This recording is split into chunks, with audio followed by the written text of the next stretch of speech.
हम आपके सामने हाथ जोड़ते हैं, जाइए और उन गोरों को मुंह तोड़ जवाब दीजिए। देखिए स्वराज प्रत्येक रविवार प्रातः 9 बजे, पुनः प्रसारण रात 9 बजे, सिर्फ डीडी नेशनल पर। देश का पहला चैनल, देश का अपना चैनल।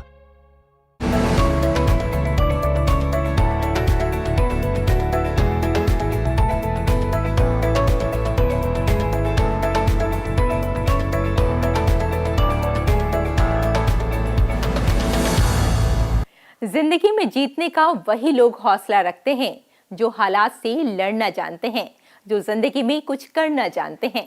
और कुछ ऐसे ही खास लोगों की खास कहानियां लेकर हम हो जाते हैं आपके रूबरू, ताकि हम सबकी जिंदगियों में बदलाव लाया जा सके। तो चलिए शुरुआत करते हैं गुड न्यूज जज्बा इंडिया की। मैं हूं रेशमा, मेरा आदाब कीजिए कबूल। और चलिए अब आपको लिए चलते हैं पुराने लखनऊ, जहां की शान निराली है, जहां की तहजीब बिल्कुल अलग है। यहीं के रहने वाले हैं चांद कुरैशी, जिन्होंने अपने आलीशान घर को बना लिया है गोरैयों का घर। यानी यहां रोजाना अब गोरैयों की तादाद बढ़ती जा रही है। चांद कुरैशी ने न सिर्फ उनके रहने का इंतजाम किया है, बल्कि उनके दाने पानी का भी पूरा ख्याल रखते हैं। तो हुई ना तहजीब बिल्कुल अलग लखनऊ की। तो चलिए चलते हैं लखनऊ और मिलते हैं चांद कुरैशी से।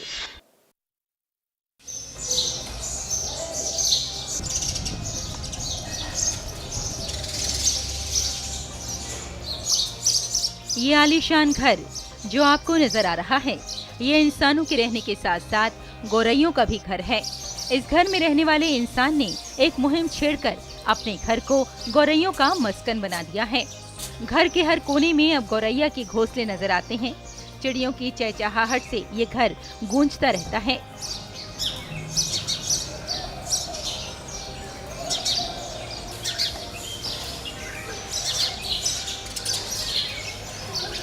यह हजारों गौरैयों का बसेरा है। ये घर है पुराने लखनऊ के रहने वाले समाज सेवी चांद कुरैशी का। इस घर ने पूरे इलाकों में गोरैयों की तादाद को बढ़ा दिया है। जब बचपना था तब तो हम लोग देखते थे बहुत गौरैया रहती थी। तो जब से जो है ना हमने देखा गौरैया एकदम जो है ना विलुप्त होती चली जा रही हैं। तो जब विलुप्त हुई तो फिर हमने सोचा कि जो है इनका जो है ना पालन पोषण करा जाए। तो मैंने जब अपना जो है घर ये लिया, करीबन 15 साल हो रहे हैं घर को लिए हुए, तो मैंने जो है ना इसको पालन पोषण करने के लिए इनका इंतज़ाम करा। फिर मैंने दाना लगाना शुरू करा, पानी लगाना करा। तो 2-3 से ये शुरू होते होते ये आज जो है ना मेरे क्या कम से करने तो 10 हज़ार गौरैया हो चुकी हैं। चुन चुन करती आई चिड़िया, दाल का दाना लाई चिड़िया, मोर भी आया, कौवा भी आया, चूहा भी आया, बंदर भी आया। ये गीत तो आपने अपने बचपन में सुना ही होगा। साथ ही घर की दीवारों, छत और पेड़ों पर गोरैयों की चहचहाहट खूब सुनी होगी। लेकिन ये आवाज धीमे धीमे अब गायब हो रही है। कभी कभी ही ये आवाज सुनाई दे जाती है। घटती गौरैयों की तादाद को देखते हुए चांद कुरैशी ने इसे बहुत संजीदगी से लिया और लग गए गौरैयों को बचाने की मुहिम में। अपने आलीशान घर को बना दिया गौरैयों के रहने की जगह, उनकी हिफाजत की जगह। आज इनके घर में हजारों की तादाद में गौरैयों का बसेरा है। पूरा इलाका गौरैयों की चहचहाहट से गूंजता रहता है। इनके पड़ोसी भी इस मुहिम में इनका साथ देते हैं।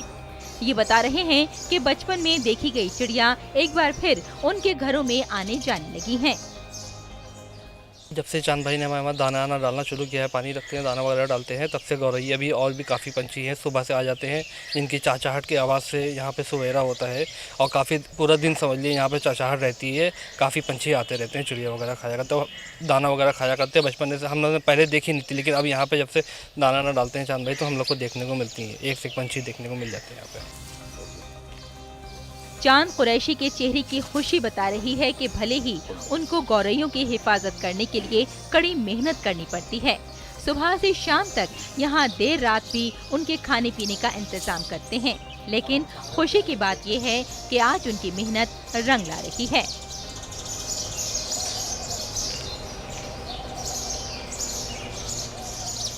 Bureau report, DD news.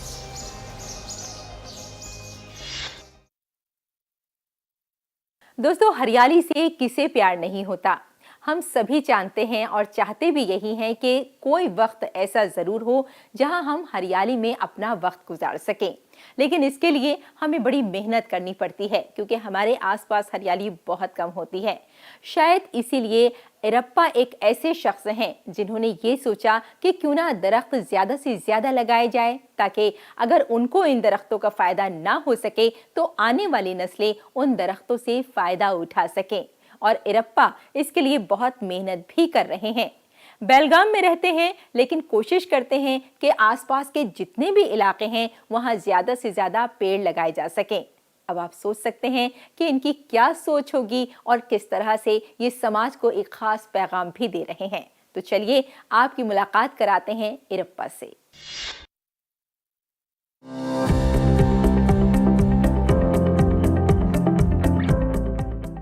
माहिरीन का ख्याल है कि इंसान के आराम से सांस लेने के लिए कम से कम उसे 7 दरख्तों की जरूरत होती है। लेकिन आज 7 क्या बल्कि कई जगह तो एक दरख्त भी किसी को मुहैया नहीं होता। शहरकारी की वजह से हरियाली कम हो रही है, कंक्रीट का जंगल बढ़ रहा है। दरअसल दरख्त से मोहब्बत करने वाले जो खुद हौसला अफजाई करते हैं और पौधों की परवरिश करते हैं, कुदरती तौर पर लोगों की तारीफ और पहचान के मुस्तहिक हैं। ऐसे ही एक दरख्त से मोहब्बत करने वाले इरप्पा दावलेश्वर हैं, जो बेलगाम जिले के मुदालगी तालुका नागनोर का एक नौजवान है। इन्हें तरकीब हासिल हुई थी थिमक्का सालू मारदा से, जो अपने लगाए हुए दरख्तों से प्यार करती हैं और उन्हें बच्चों की तरह सींचती हैं। माहौल से अपनी मोहब्बत की वजह से इरप्पा 2014 में नागनूर चले गए और गांव में 6000 से ज्यादा पौधे लगाए और आज भी उन्हें पानी दे रहे हैं। इन्होंने कब्रिस्तानों, स्कूलों के कैंपस, सड़कों के किनारे और सब्ज़जार में पौधे लगाए और उनकी परवरिश भी की। प्रकृति ने हमें बहुत कुछ दिया है, मैं भी इसमें योगदान देना चाहता था। थिमक्का के काम ने मुझे प्रेरित किया। मैं 2014 से अब तक 6000 से अधिक पौधे लगा चुका हूँ और उनका पालन पोषण कर रहा हूँ। ये संतुष्टिदायक है। मुदालगी कॉलेज के प्रिंसिपल शानूरा कुमार गंगेरा का कहना है कि उनके कॉलेज के साबिक तालिबे इल्म इरप्पा ने अपने कॉलेज कैंपों में बहुत से पौधे लगाए हैं और हर्बल पौधे भी लगाए हैं, जो आज तवज्जो का मरकज हैं। बस स्टेशन, स्कूल, कॉलेज, कब्रिस्तान, जहाँ भी जगह है, ढवलेश्वर पौधे लगा रहे हैं और पानी दे रहे हैं। वह अच्छा काम कर रहे हैं। यहाँ के लोगों का मानना है कि दरख्तों से मोहब्बत करना ही असल मोहब्बत होती है। इरप्पा द्वारा लगाए गए कई पेड़ बड़े हो गए हैं और लोगों को छाया प्रदान कर रहे हैं। इरप्पा उन सभी लोगों के लिए एक आदर्श हैं जो स्वेच्छा से सामाजिक कार्यों में लगे हैं। सिर्फ इस इलाके का ही नहीं बल्कि आसपास के तमाम देहातों का वो दौरा करते हैं और सरकारी स्कूलों, कब्रिस्तानों और सड़कों के किनारे पौधे लगा रहे हैं। वो दूसरों को भी दरख्त लगाने की तरकीब दे रहे हैं। वो हर 15 दिन के बाद ये देखने के लिए भी जरूर जाते हैं कि उन्होंने जो पौधा लगाया है वो उग रहा है, आगे बढ़ रहा है या नहीं। ये जरूरी है कि नौजवानों में इरप्पा जैसे दरख्तों के लिए मोहब्बत पैदा करने वाले इंसान जरूरी हैं, जो बगैर किसी शोर-ओ-गुल के कुदरत की खिदमत में मसरूफ रहते हैं। वो चाहते हैं कि रियासत सरसब्ज हो और हर कोई सुकून का सांस ले सके। Bureau report, DD news.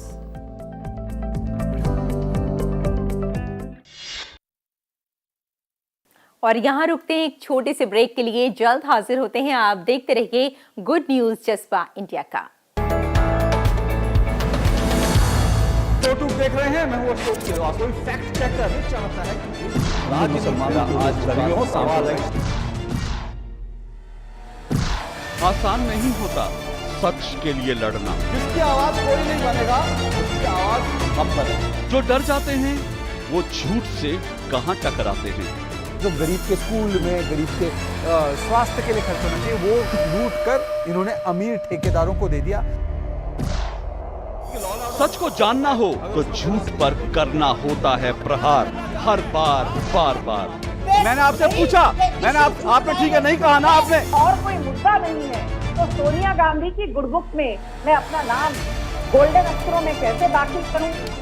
इसलिए न फेक न्यूज, न झूठ, हमेशा सच के साथ 2 टूक। देखिए मेरे साथ 2 टूक, सोमवार से शुक्रवार रात 9 बजे सिर्फ डीडी न्यूज पर।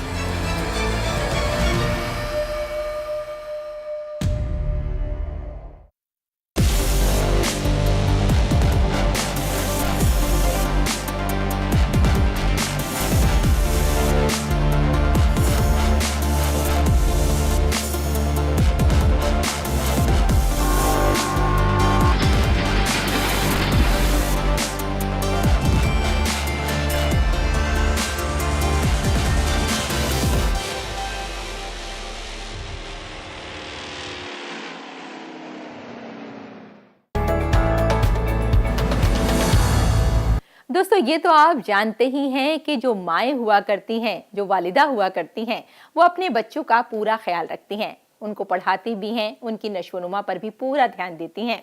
लेकिन अब जो हम आपको एक ख़ास स्टोरी दिखाने जा रहे हैं, उसमें ख़ास बात यह है कि माएँ तो जहां अपने बच्चों का ख्याल रख ही रही हैं, वहीं साथ साथ उनकी बेटियां भी अपनी माओ को पढ़ाने का काम कर रही हैं। यानी बेटियां बन रही हैं अपनी माओ की टीचर। ये एक बहुत ही स्पेशल स्टोरी है क्योंकि इसमें जो बच्चियां हैं वो अपनी माओ को पढ़ाने की कोशिश कर रही हैं और आज यही महिलाएं, यही खास खवातीन अपनी ज़िंदगी में बदलाव लाने की कोशिश कर रही हैं और आगे बढ़ रही हैं। खुद मुख्तारी का इनको एहसास हो रहा है। तो किस तरह से बच्चियों ने कोशिश की अपनी माओ को पढ़ाने की, आइए जान लेते हैं इस रिपोर्ट में।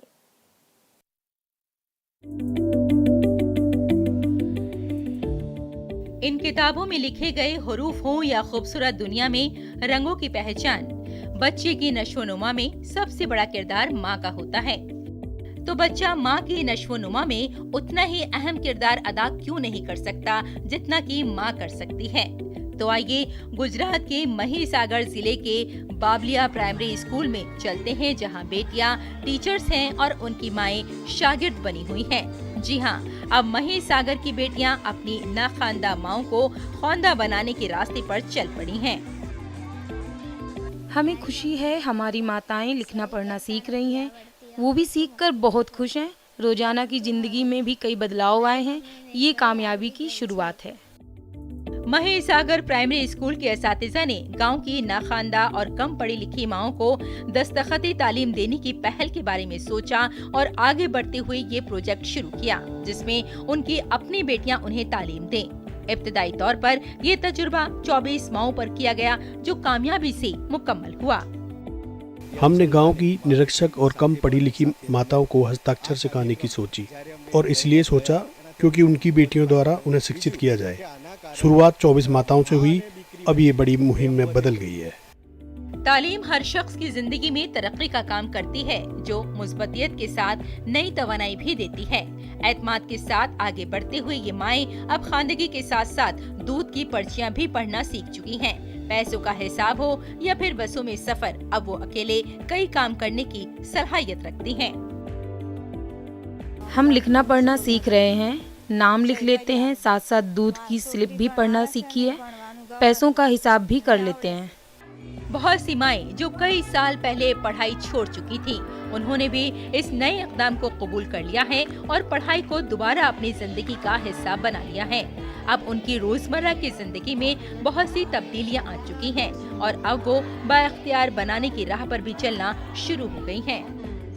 एक पढ़ी लिखी औरत पूरे मुआशरे को तालीम देने का काम करती है और इन माँ बेटी की जोड़ी इस हकीकत की जिंदा मिसाल बन रही है कि वो न सिर्फ तालीम को फरोग दे रही हैं, बल्कि बदलते और बढ़ते हुए भारत की शिराकत में खवातीन की शिराकत को भी बढ़ावा दे रही हैं। Bureau report, DD news.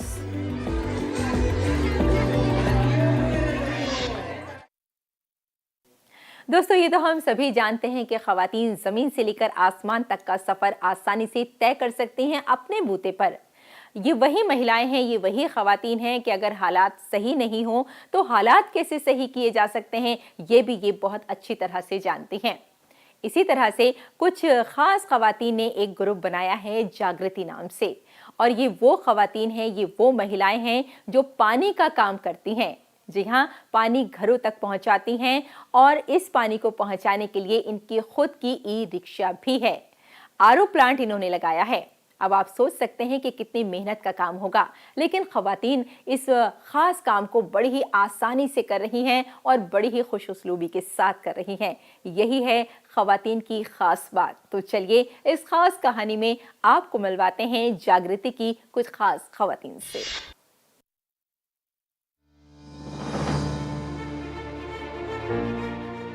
मिलिए दुर्ग जिले के गाड़ाडी गांव की इन खवातीन से। ये खवातीन खुद एतमाद हैं और दीगर खवातीन के लिए मिसाल भी। ये खवातीन बेदार हैं। बड़े बड़े टैंक में पानी भरना हो या फिर उन्हें कैन और ड्रम में लेकर घर घर जाना हो, ये सारे काम खवातीन बहुत आसानी से कर लेती हैं। कई खवातीन की इस ग्रुप का नाम है जागृति। ये महिलाएं आरओ प्लांट के जरिए पानी को फिल्टर कर उसे बेचती हैं। रोजाना ये खवातीन पानी के 50 से 60 केन की बिक्री कर लेती हैं, जिससे उन्हें करीब 25,000 रुपए तक माहनामा आमदनी हो जाती है। पानी की सप्लाई के लिए उनके पास ई रिक्शा भी है, जिसे वो खुद ही चलाती हैं और मंजिल तक पानी को पहुंचा देती हैं। आसपास की दुकानें हो, जिले के कई इदारे हो या फिर शादी ब्याह हो या फिर पार्टी जैसे कोई भी प्रोग्राम हो, उनको पानी कहीं भी पहुंचाना हो आसानी से पहुंचा सकती हैं। गांव में है दुकान है, वहाँ भी हम डिलीवरी कर देते हैं। हर रोज़ एक डब्बा जैसे दुकान में छोड़ देते हैं और में जैसे कि राशि आते हैं, में हम अल्लाह बहुत मदद मिलते है, सहायता मिलते है। मलिका मल्ला हम अच्छा से पढ़ा लिखा सकते हैं और हमारे घर में भी हम कुछ काम रहते वो में अपना सहयोग दे सकते हैं वो काम के पैसा से। अब बहुत आसानी होते कि समूह चला, समूह से हवन हम जुड़े हुए हैं, आरओ प्लांट में भी जुड़े हुए हैं, ओकर से हमारा बहुत लाभ मिलते। Area project officer Gita Sahu बताती हैं कि पानी का कारोबार कर इस खास खवातीन का जो ग्रुप है, आमदनी सालाना इनकी 2 लाख रुपए से कहीं ज्यादा हो रही है। एक खेचरी यूनिट है और एक मुर्गी फार्म है और पानी का, तो इसमें महिलाएं उत्सुक होकर कार्य कर रही है और उनको अच्छे खासा आमदनी प्राप्त हो रही है। इन खवातीन का मानना है कि ये एहसास ही काफी खुशगवार है कि अब उन्हें छोटी छोटी चीजों के लिए घर के मर्दों पर इन्हिसार नहीं करना पड़ता। आज ये खवातीन कई दीगर के लिए तहरीक का बाइस बन चुकी हैं। Bureau report, DD news. दोस्तों, नदियां हमारी जिंदगी के लिए बहुत ज़रूरी होती हैं, इसीलिए कोशिश की जाती है कि जो नदियां सूख चुकी हैं वो फिर से रवां दवा हो जाए, और इसके लिए हमारी सरकार कोशिश भी कर रही है।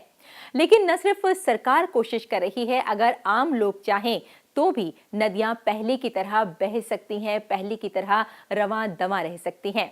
इसी तरह से शिप्रा नदी की अगर बात करें, शिप्रा नदी जो काफ़ी हद तक सूख चुकी थी, आज आसपास के जितने भी गांव वाले हैं या फिर जितने भी किसान हैं, वो कोशिश कर रहे हैं कि शिप्रा नदी पहले की तरह रवां दवा हो सके, और इसके लिए 22 नदियों की निशानदेही भी की गई है ताकि शिप्रा नदी के ऊपर काम किया जा सके।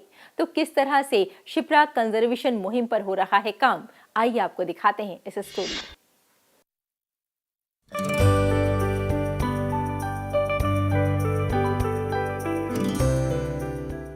उज्जैन में शिप्रा कंजर्वेशन मुहिम के तहत शिप्रा नदी की 22 मुआविन नदियों को गहरा किया जा रहा है ताकि दरियाए शिप्रा को बहने में कोई परेशानी ना हो।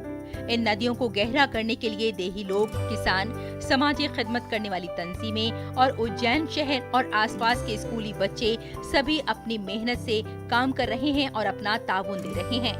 ये मुहिम गुज़िश्ता 2 साल से उज्जैन में चलाई जा रही है और इसका खुशगवार नतीजा जो आज हमारे सामने है वो ये है कि फरवरी के महीने में भी शिप्रा नदी की अहम मुआविन नदी चंद्रभागा पानी से भरी हुई नजर आ रही है।